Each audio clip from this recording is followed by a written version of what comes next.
Hi, I'm Angela Wolf, online instructor and fashion designer, and in this season, it's all about the wrap. Wrap dresses, but don't worry, if you don't wear dresses, this could also be wrap tops. So I'm gonna start with just a basic one. This one here, I'm gonna show you how to sew the little slit in the side, the belt wraps around, very cute, easy to do. So let's talk about fit for a moment. The big thing with wrap dresses is quite often, this might gap or this pulls too tight. Don't worry, throughout the season, I'm gonna help you out with this. So let's take a look at the pattern. This is a basic pattern just for a simple wrap dress where I could have the belt going through the side or I could have the belt attached to the front, which you'll see in the next episode. So for this one, I've already cut my pattern out, I've cut out all my pieces. The first thing you wanna do is be sure to mark your darts. And how I do that, this is the bust dart and this is the waist dart. Depending on your shape, you might have a bigger dart or smaller, you're gonna fit it to yourself. But I wanted to give you just a couple tips for this. So when I transfer this over, now I'm just using a muslin fabric for this one. I'm gonna make these dots a little darker and you can see how these translate to this dart here and this here. The other thing I do is I give myself two little snips here, and I'll put a marker there so you can see that. And I'll show you how to sew those. But before that, what about your fabric? For a wrap dress, there are so many different things you could pick out, but for this one, it's very simple. I chose a rayon fabric. See all my pieces cut out already? It really doesn't have any stretch, but it's very lightweight, loose. I've already pre-washed my fabric and dried it so it won't shrink when I'm finished, and I'm ready to start sewing. So for the darts, I gave myself these two little notches right here. And I'm just going to pick up the fabric and give it a little tug here.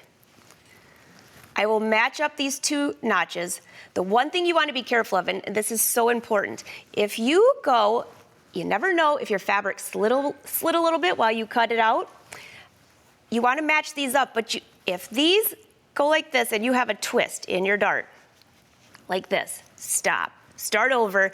It's more important for this dart to line up and this to be completely flat than it is to make sure that these two match up because it might have gotten twisted. So that's my first tip. The next one is when it comes to the bust dart, I like to start right at the tip. You can go either way. You can start at the other end and go to the smaller end. Put the needle down right close to the edge. And depending on your fabric, now this dress behind me has a lot of print on it, so you're not gonna notice if the dart had a little bit of a error in it, I should say, but this is what I'm gonna do. I'm gonna set it up to a straight stitch with the needle in the center position. Just lift that up. Now, I can either just do a lock stitch, which puts it in place, two little stitches, or I could change the stitch length to very narrow, like a 1.0, and start stitching. And what that does is that stitch is so tight that you don't have to worry about back stitching. When you back stitch at the tip of a dart, it makes it very thick. Your seam, very thick.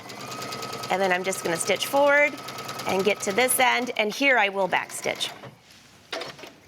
Bring that up. Looks like I caught my fabric just a little bit, but I think you got the idea. So this is my bust dart. And now, because I did those little stitches, see how the tip, there's no gapping. I will press that in the down position, and let me show you this dart here. Now this is a shorter version of the dress behind me.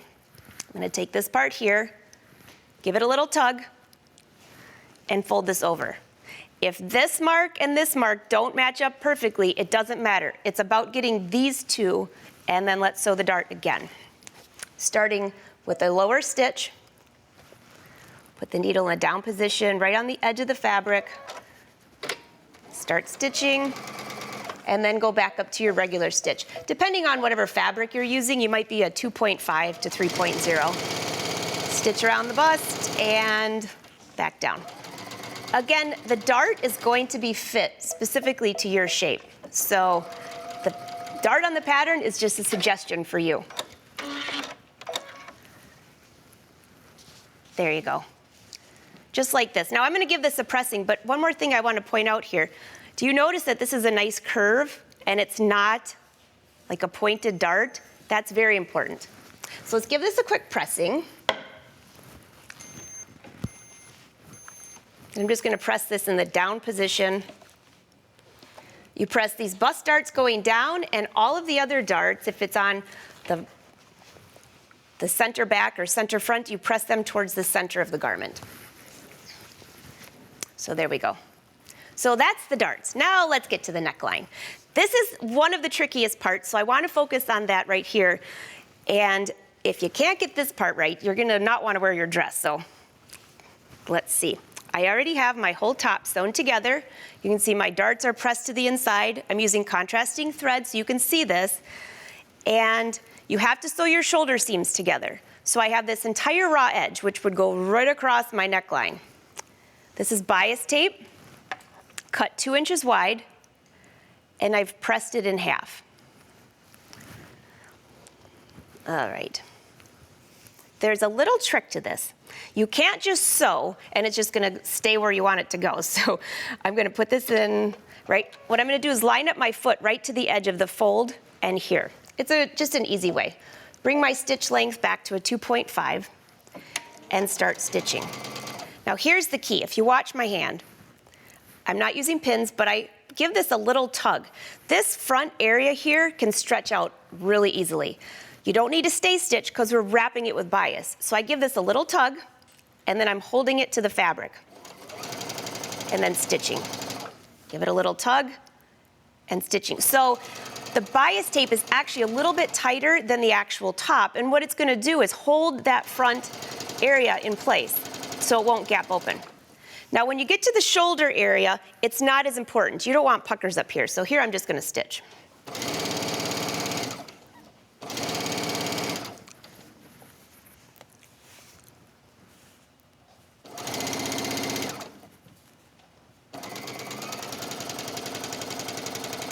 All right, I'm just gonna stop for a second.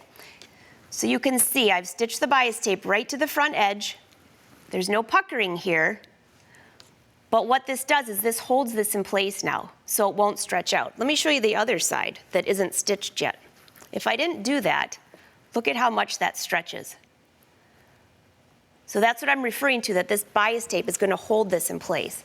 When you get to the center back of your top, you're gonna hold the bias tape a little bit more. Just think of all the areas that could cause gapping. It's cut either a little bit on the bias or definitely not on the straighter grain. In the shoulder area, again, you don't want to stretch the bias tape because that will cause puckers. I'm sure you've heard me talk about that in another episode, especially when it comes to sewing knits. And then back down the other side here. And this is where, again, you're going to give it a little tug and hold. And tug and hold. All the way to the other side.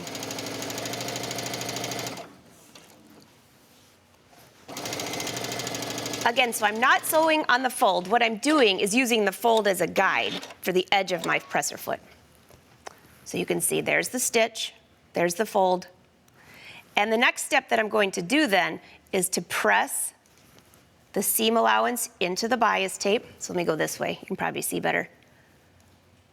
And wrap this around and tuck it under. I'll show you a close-up. I've already done this for you. So here is the top, same thing, except now it's pressed. I went through and I trimmed some of the seam allowance if it was too long. Using that fold as a guide, tucked this under and wrapped it like this. Now you could buy pre-bought bias tape, but this is creating your own out of the same fabric. So once this is pressed, this is the wrong side of the fabric, I'm gonna go to the right side, and I've already attached this to the entire neckline. Go to the right side and you're going to just stitch right along the edge. And what it will do is it'll capture that bias tape at the bottom. So if you go right to the edge, I'm not stitching in the ditch, if you know what that is. I'm not stitching right there, I'm stitching on the bias. I'll try to keep my hand out of the way so you can see. Again, if you start with a fabric that has a little crazy print, if your stitches aren't perfectly straight or something like that, you won't notice as much. So just a little hint there.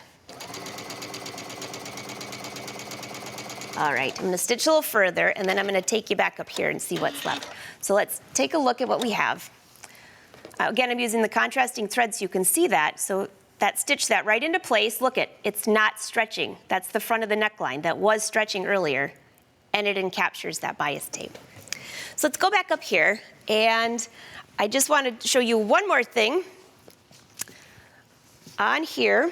For this one, I've already closed the dart. I'll use the pattern so you can see this. And I will show you this in the next episode a little bit better when I compare the two belts. But I'm going to stitch all the way down on the pattern to right here. This is where my belt mark is. My belt is actually going to fit through that hole. So I will stitch to here, do a back stitch, do a basting stitch through here, a back stitch, and then stitch to the hem. I will press the seam open, and then this basting area I can pop open real easy, and this is where the belt will fit through.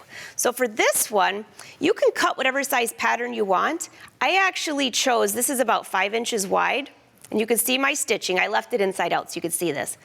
On one side, remember, it's always gonna wrap with your left going over the left, the right going over the left. And this one will attach to one side, and on the other one, you're going to attach it over to the side, and this will slide right through here to wrap. So let's look back at the dress so you can see this a little better. With all this crazy print, it might be a little difficult. So I'm gonna open this up so you can see. This is one wrap style where I attached here, went through this hole, and then brought this back around to here. And then this is the larger piece that I just showed you, and tied it on here. And you can make these as long as short as you want, or some people like to wrap it double. And that's how simple that is. So that's the basics of this dress. In the next episode, we're gonna look at another wrap, and I'm gonna show you a little bit more about that side seam.